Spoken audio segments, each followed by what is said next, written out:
Okay, we're going to finish up our read aloud of who was Frederick Douglass. We will be reading chapter 8, the final chapter, called Marshall Douglass. Frederick needn't have worried about what would occupy his time. Invitations poured in for him to speak at lecture halls and colleges. In the late 1860s, lectures provided audiences with a mix of education and entertainment. It was a good job and paid well. But Frederick was not finished in his quest for equal rights. Although blacks were not slaves, they were not yet quite free. Blacks were not citizens. They could not vote. Frederick felt strongly that this newfound freedom wouldn't mean much until black Americans had a say in government affairs. Frederick spoke out, as always, and supported those in power who shared his views. In 1868, the 14th Amendment made former slaves citizens and granted all citizens the same protection under America's laws. In 1870, the 15th Amendment gave black men the right to vote. The American Anti-Slavery Society disbanded that year. At its last meeting, Frederick said, "I seem to myself to be living in a new world." Still, many did not welcome blacks' progress. In 1872, Frederick and Anna's home in Rochester was burned. Deeply saddened, the couple moved to Washington, D.C. There, Frederick was asked to run a black bank where former slaves could invest their new savings. The bank had not been doing well, and its owners hoped Frederick's name and image would help bring it around. But the bank collapsed only 3 months later. Frederick was humiliated.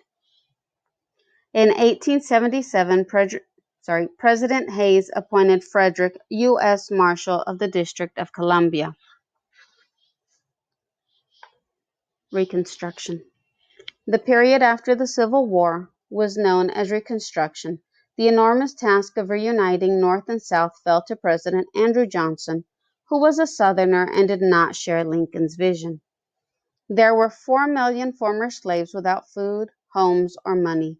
Few could read or write. A government agency called the Freedmen's Bureau helped provide basic needs and established thousands of public schools and several colleges for blacks.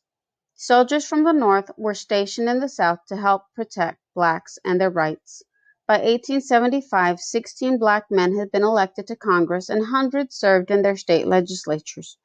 However, the progress was short-lived when Reconstruction ended and U.S. troops left the South in 1877. Most of the gains blacks had made disappeared. Frederick's post was an honor and a first for a black man, though he had little power. He and Anna bought a large home overlooking Washington. The house named Cedar Hill was an elegant place to welcome friends and family.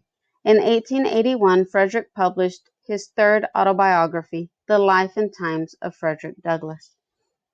This over here is President Andrew Johnson, and this over here is President Rutherford B. Hayes. Frederick's second autobiography, My Bondage and My Freedom, had been published in 1855. Around the time Frederick bought Cedar Hill, a friend invited him back to St. Michael's, Maryland. Thomas Auld, now in his 80s and very sick, learned Frederick was there and asked him to visit. Once master and slave, the two now met as equals. Frederick held Thomas's hand as they spoke freely about the past. Frederick asked what his old master thought of his running away. "Frederick, I always knew you were too smart to be a slave," Thomas replied, "and had I been in your place, I should have done as you did." The two parted on good terms. Thomas died soon after. In 1882, Anna died. The family missed her terribly. Frederick was lonely, and after more than a year without Anna, he thought about remarrying. The previous year, President James A. Garfield had appointed Frederick Recorder of Deeds for the District of Columbia. And here's President James A. Garfield. In that position, Frederick hired a clerk named Helen Pitts. Helen believed in equal rights and in votes for women. She and Frederick had much in common. They fell in love, and in 1884 they married. Frederick and Helen were happy, but many others were outraged.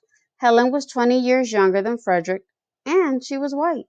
Even Frederick's children were upset, but Frederick saw no problem with the union. He said his first wife was black like his mother and his second wife was white like his father. Together, Frederick and Helen toured Europe. From 1889 to 1891, they lived in Haiti, where Frederick served as U.S. Minister and Consul General. Between and after his travels, Frederick continued to speak out for equal rights and against the violence blacks experienced in the South. He was growing tired. Still, he fought for liberty until the very end. On February 20th, 1895, after attending a women's rights meeting, Frederick had a heart attack and died. He was 77. The Civil Rights Act of 1964 and the Voting Rights Act of 1965. For decades after Reconstruction, blacks in the South were forced to eat in separate restaurants, learn in separate schools, and ride in the backs of public buses.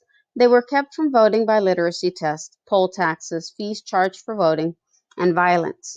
In 1964, President Lyndon Johnson signed the Civil Rights Act to guarantee blacks fair treatment in public places and in jobs.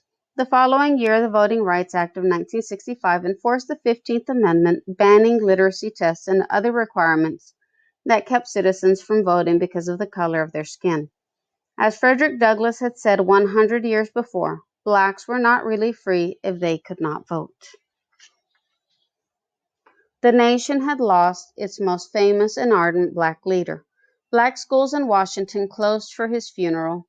Thousands passed by his casket to pay their respects at Metropolitan AME Church in Washington, and then at City Hall in Rochester. Statues and monuments would be built in Rochester, New York City, and Baltimore schools, roads, and bridges had been named in his honor. With his courage to do and say things no black man had done before, Frederick Douglass broke barriers between the races and inspired other civil rights activists. He will always be remembered for his passionate work to make America a better place, one that lives up to the ideals it was founded upon and guarantees freedom for all. This is the timeline of Frederick Douglass's life, and over here the timeline of the world. So he was born in 1818, Frederick Augustus Washington Bailey. In 1824, Frederick goes to work at the home of his master, Aaron Anthony. In 1826, Frederick is sent to work for Hugh Auld in the city of Baltimore. In 1831, Frederick buys his first book, The Columbian Orator. 1834, Thomas Auld, Frederick's new master, hires him out to slave breaker Edward Covey. 1836, he attempts to escape but is put in jail and returns to Hugh Auld. 1838, escapes dressed as a sailor and changes his name to Frederick Douglass. He marries Anna Murray and moves to Massachusetts. In 1841, he speaks at Massachusetts Anti-Slavery Society Convention. In 1845, he publishes Narrative of the Life of Frederick Douglass, then goes to England for safety. In 1846, British friends raised money to purchase Frederick's freedom. In 1847, he moves to Rochester, New York, and starts his own paper, the North Star. In 1848, he speaks at Women's Rights Convention in Seneca Falls. In 1855, he publishes his second autobiography, My Bondage and My Freedom. In 1860, he campaigns for presidential candidate Abraham Lincoln. In 1863, he recruits black soldiers for the Union. In 1868, he campaigns for presidential candidate Ulysses S. Grant. In 1877, he's appointed U.S. Marshal of the District of Columbia. In 1881, he publishes his third autobiography, The Life and Times of Frederick Douglass. In 1884, he marries his second wife, Helen Pitts. In 1889, he is appointed U.S. Minister to Haiti. And in 1895, Frederick dies of a heart attack on February 20th.